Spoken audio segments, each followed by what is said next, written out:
Thank you again, Inglewood Photo Festival, for having this film. Thank you, Nancy, for coming down from Fresno. How was the drive?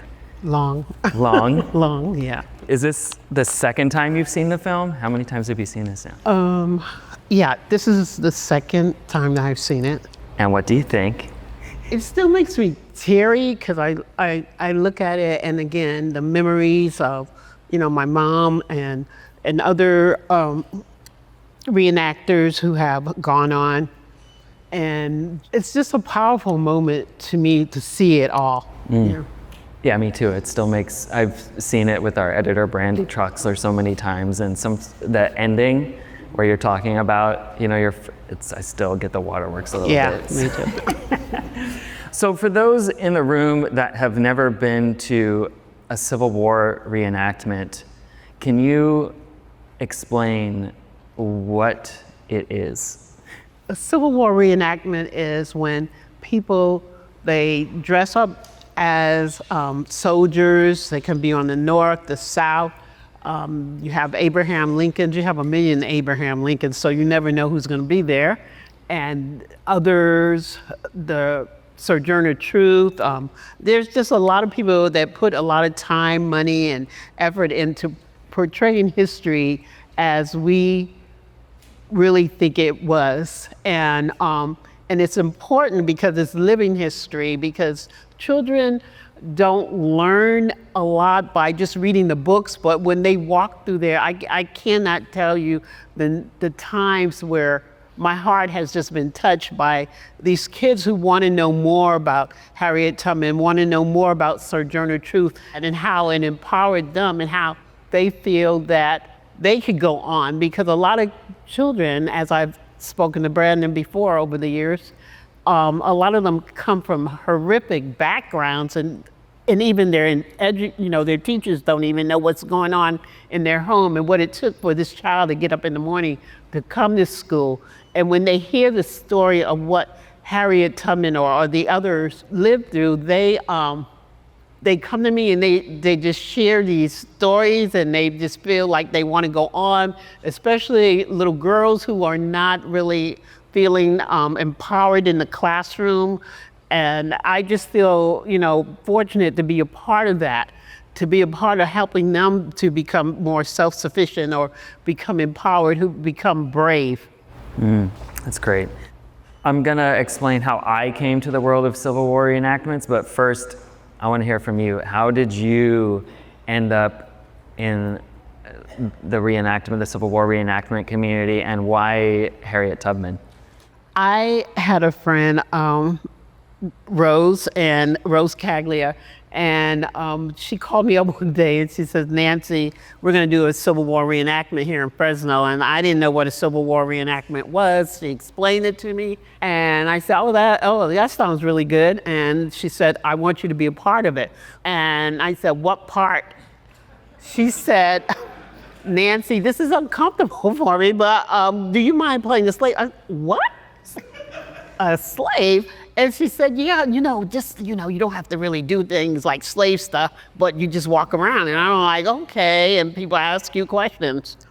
So first of all, I didn't know, I had to look up what to wear, and I had a costume made out of potato sacks, which was very uncomfortable. And I wore that, and people were more nervous about me being there than I was. It was a powerful moment because they use gunpowder out there a lot.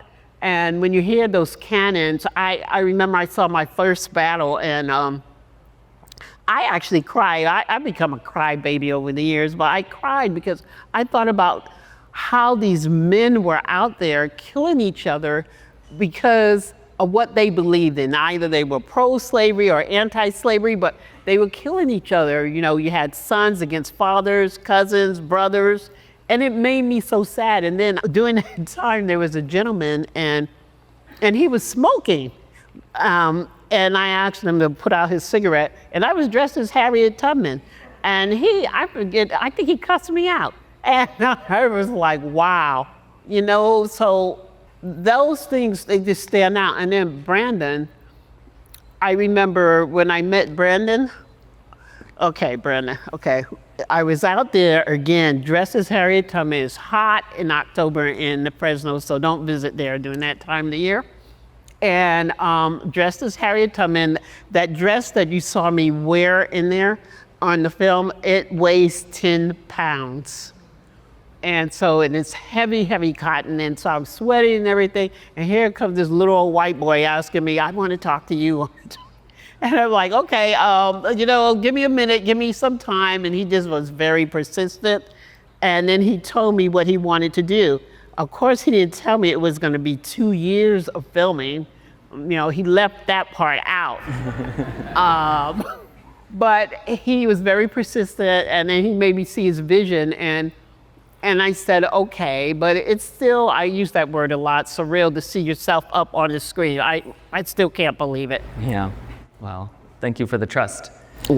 So how I ended up in this world, I was living in the Bay Area at the time in Oakland, and saw a sign for a Civil War reenactment back in 2017, like right outside of San Francisco.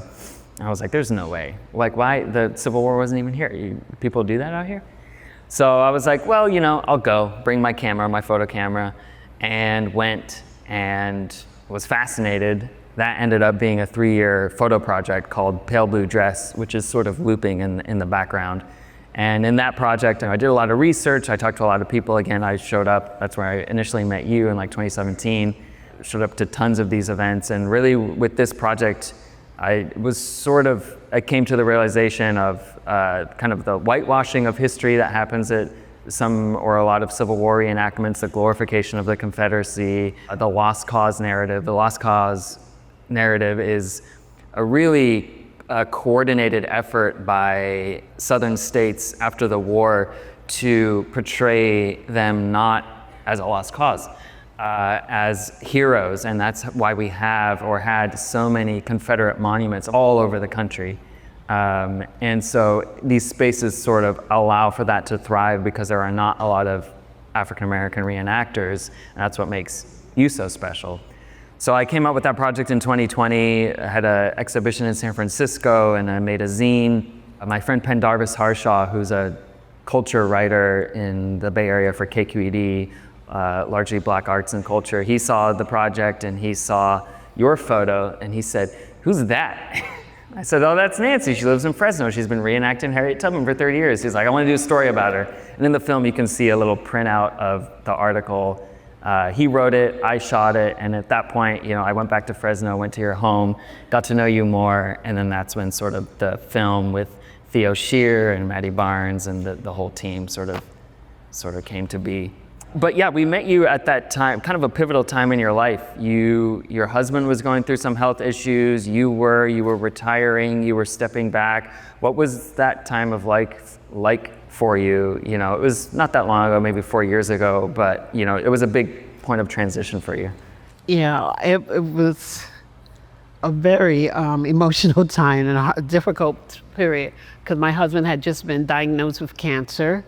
I was told I needed to have knee surgery, and I had lost my cousin who was like one of my last linkages to my mother.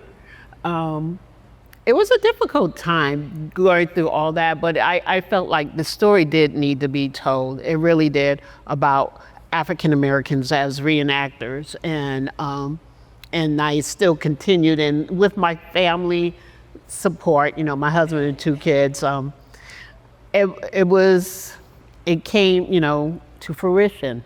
And I can only, you know, really thank my husband for being so supportive, especially going through what he had to go through. And I mean, he's cancer-free now, thank God, but, you know, it was a difficult time.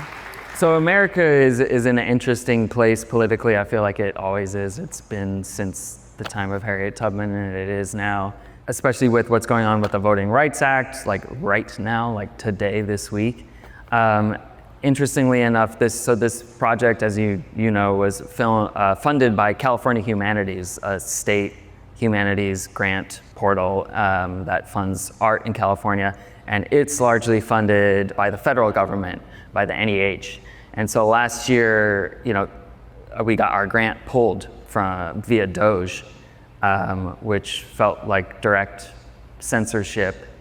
Your story shouldn't be edgy or like problematic, but the current administration sort of seems that. Can you speak to that tension that Well, as I said before, history, the way the books are written or the way it's being told right now is that the Pilgrims landed, nothing happened in between, and then we're here right now.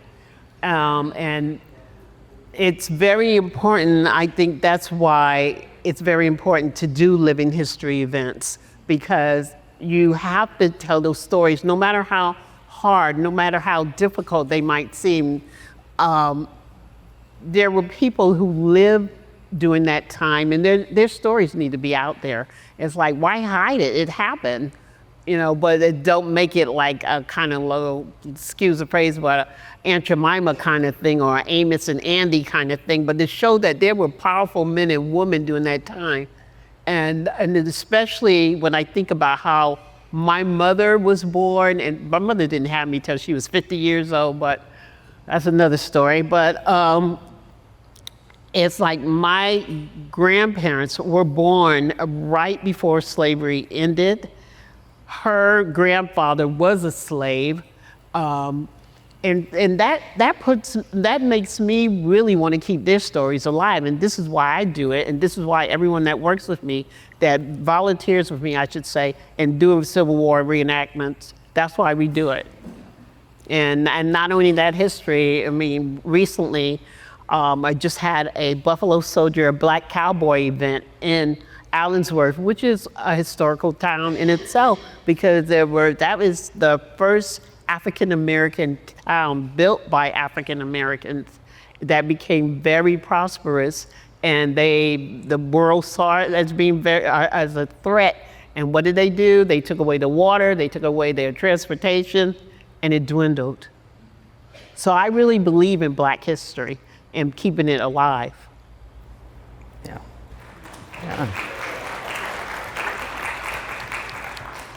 You read some letters that we showed in the film from students, from young people, because you often, outside of civil reenactments, Nancy goes into schools a lot, or went into schools a lot.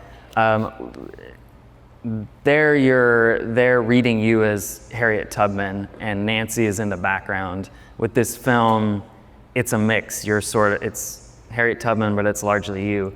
If young people see this film, which they will, we're doing a whole educational distribution thing with it, what do you hope they'll take away from it, from both her story, but also now your story?